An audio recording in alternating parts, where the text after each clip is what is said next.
Elon's, full-time work as a special government employee is now over. On schedule, you only get 130 days. It can be renewed, by the way. That's what they kept doing with Anita Dunn. That's a way of getting around having to give your financial statements, because when you work for the feds, you have to give all your financials. But you can just keep renewing one of these special government employee things, and you never have to renew them, Anita. Anywho, he left and is going back to his many, many companies. And here is how the folks over on MSNBC described his departure. SOT 29. He didn't just leave. He's not just slipping out of Washington. He was chased out of Washington by democracy, by people saying no, by people protesting so much around his cars and dealerships that he lost billions and billions of dollars, by people raising their voices, by people filing lawsuits. Adnan Giradias, who's also an NYU professor and MSNBC contributor, chased out of Washington by democracy, Emily. Oh, that is so funny. Actually, Elon Musk was a huge part of the Democratic get out the vote effort in November. So, I mean, that would have been a fun conversation to have on MSNBC as well. But it's just funny. I mean, there's actually some really interesting things that you can talk about when it comes to Elon Musk. But part of the Trump 2.0 era attacks on the administration itself had just been to flatten Elon Musk into a caricature. And I mean, they are celebrating now. They say democracy when they just mean themselves. Like anytime they're talking about elites, they say democracy.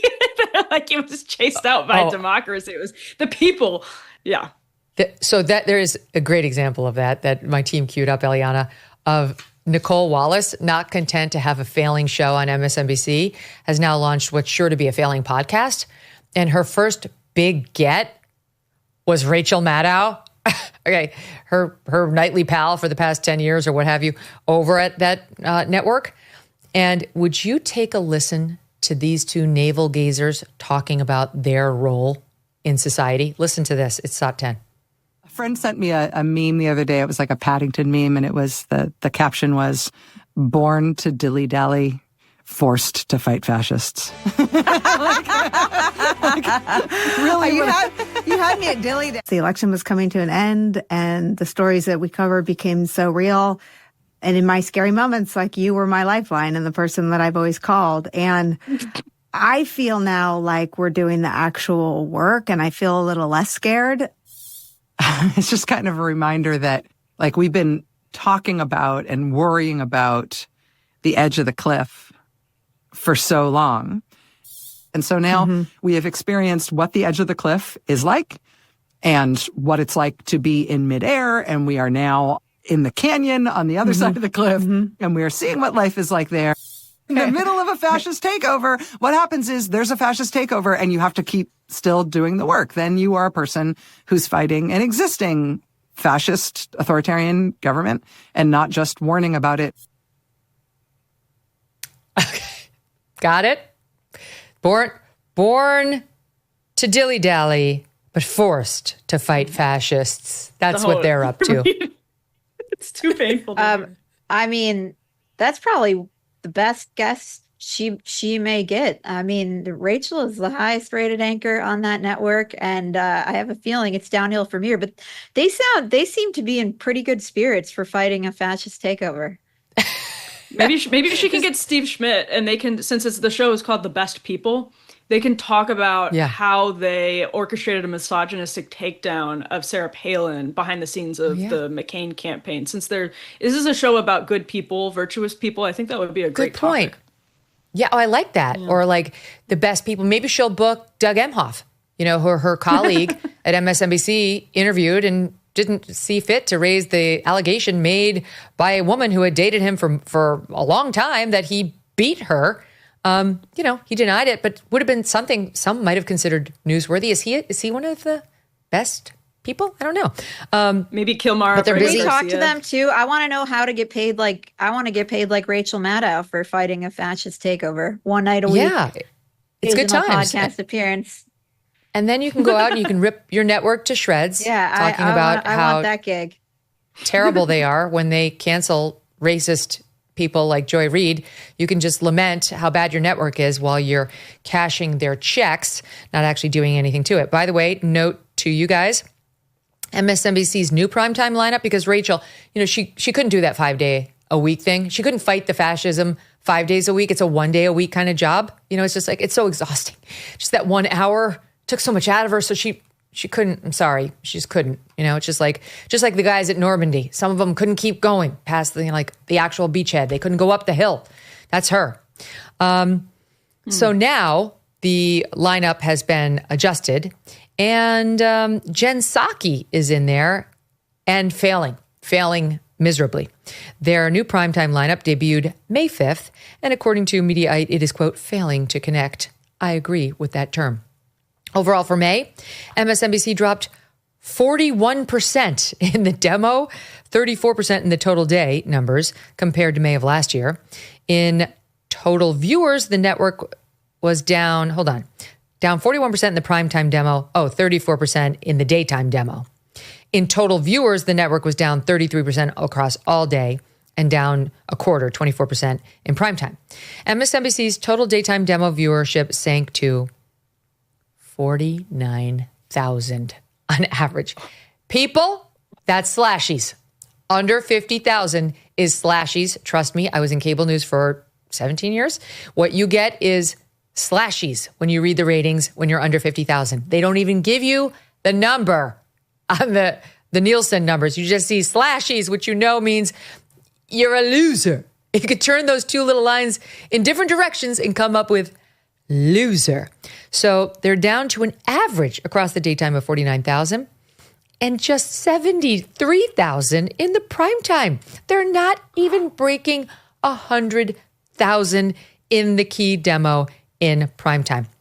Let me just give you an example. When Hemmer and I launched America's Newsroom in 2007, we were getting about 1.3 million in the overall and about 300,000+ in the key demo. This is back 20 years ago, right? 20 years ago, we were getting about 300,000 in the key demo at 9 a.m. And now here they are in primetime, not even breaking 100,000. In the primetime, my friends, her show is not even breaking 1 million in total viewers at 9 p.m. I was at 9 p.m. Trust me, it's a great place to go for ratings. She can't even break 1 million. That's unbelievable. 973,000 total viewers she's averaging since launch, which is 46% less than the average that the people had been watching to see Maddow. So Maddow she's beloved by those leftists, and Psaki is not. Psaki's number is actually even down 20% from that absolute moron, Alex Wagner, who, as far as I can tell, was literally only put there because she has a pleasant face.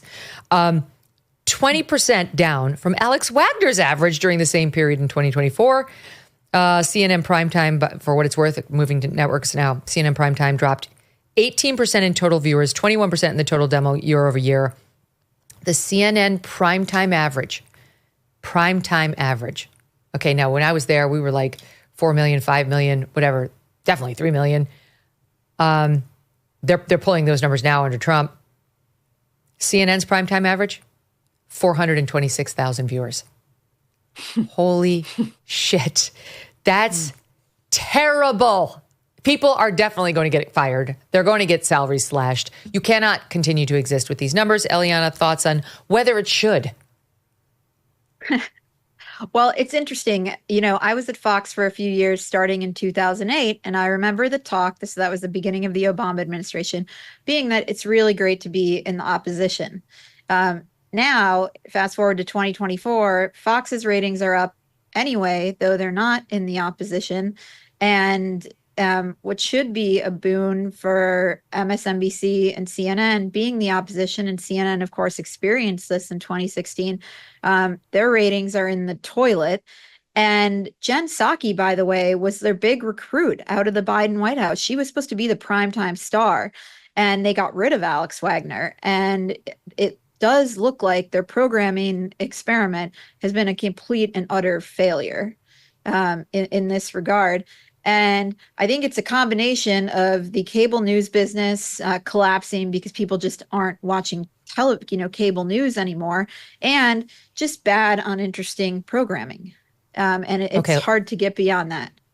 Let me tell you, let me stay on CNN for 1 second, Emily, because CNN, Jake Tapper's been on this book tour. He's everywhere. I mean, he's gotten on every left-wing show that there is to get on, because they're all interested in whitewashing their own complicity by pretending, I learned about it in the Jake Tapper book. Ever since I learned about it in the book, I was totally on the Biden mental acuity story because I was shocked to read about it. And then I realized I needed a report on it. That's them. Okay.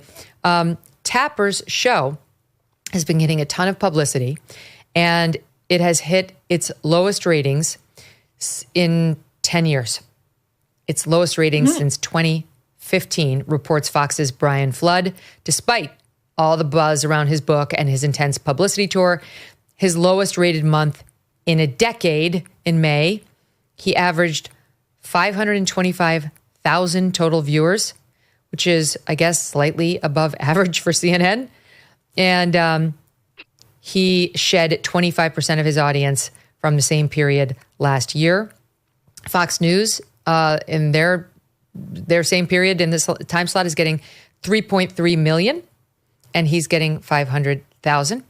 MSNBC was getting 1 million, and in the key demo, he's averaging under 100,000. Again, only 95,000, which tells me no one's buying this. He's not getting some surge of like, this reporter's in on things. He's in the know. You know, with all due respect to Jake, like, people are not buying it. That's exactly right. No, and I think that's a really important point. Actually, these are beyond embarrassing numbers. These are like stop showing up at cocktail party in Georgetown numbers. Yes. But they're actually, nobody will, right? Because the only people that are still on that circuit are the people who have no humility. And I think that's actually why Tapper, in order to sell this book, has come out with this total faux humility. And you know, he's keeps like using that word. Yeah, because I think Glenn Greenwald said this on Tucker's show. He was like, it's clearly coming from the crisis PR firm that just planted it in his brain to use the word humility. And the reason is, that is why CNN and MSNBC are currently getting their butts kicked by like progressive YouTubers and progressive X users, whatever it is, that are just bringing in podcasters that are bringing in, still behind the right on some of this stuff, but bringing in more and more viewers. It's because so many people realize that actually Rachel Maddow's coverage of Trump 1.0 and the lawfare was bad. Like, it has aged really, really poorly. MSNBC, CNN, their coverage of COVID has aged really, really poorly. And it's just these sort of hardened inner cultural progressive circle. It's just those people left, the people who are still like masking up, who are watching CNN and MSNBC and thinking like, this is, yes, oh, it's so wonderful when Rachel Maddow and Nicolle Wallace talk about fighting fascism, whatever it is. People realize that even these networks that they were suddenly subscribing to and watching nightly, like a Stephen Colbert over and over again during Trump 1.0, the coverage was bad. And so they have no humility about it. And now they're realizing, and of Biden, another good example. And now they're realizing it, and they're trying to pretend that they have some authenticity and humility, but they actually have none. And that's really unappealing to viewers who, like, you know, left or right, you just want to feel like you're getting decent information. You don't want to feel like you're being lied to. So people feel like that with these guys. You don't feel like you're being made dumber as a result of watching the show. I would submit to you, Eliana, that the reason MSNBC is struggling so mightily is many, many instances just like this. Watch. He might misplace a word here and there, but you talk to him for hours at a time. Is he slower? Does he move slower? Yeah, he's moved slower. Is he stiffer? Yeah, he moves stiffer. Does he have trouble walking sometimes? Yeah, so did FDR. I've said it for years now. He's cogent. But I undersold him when I said he was cogent. He's far beyond cogent. In fact, I think he's better than he's ever been. Start your tape right now, because I'm about to tell you the truth. Okay. And F you if you can't handle the truth. This version of Biden, intellectually, analytically, is the best Biden ever. Not a close second. Okay. And I've known him for years. We got it. That's enough. That's the reason, Eliana. Those examples Emily just gave, And that, like, you don't survive that. You just don't. This July, there's a global summit of BRICS nations in Rio de Janeiro. The bloc of emerging potential superpowers, including China, Russia, India, and Iran, are meeting with the goal of displacing the US dollar as the global currency. They're calling this the Rio Reset. As BRICS nations push forward with their plans, some worry global demand for US dollars could decrease, potentially bringing down the value of the dollars in your savings. While this transition will not happen overnight, the Rio Reset could mark a pivotal moment. So learn if diversifying your savings into gold is right for you. Birch Gold Group can help you move your hard-earned savings into a tax-sheltered IRA in precious metals. Claim your free info kit on gold by texting MK to the number 989898. With an A+ rating with the Better Business Bureau and tens of thousands of happy customers, let Birch Gold arm you with a free, no-obligation info kit on owning gold before July and the so-called Rio Reset. Text MK to 989898 today. Thanks so much for watching. If you like what you just saw, hit the subscribe button for more clips and full episodes.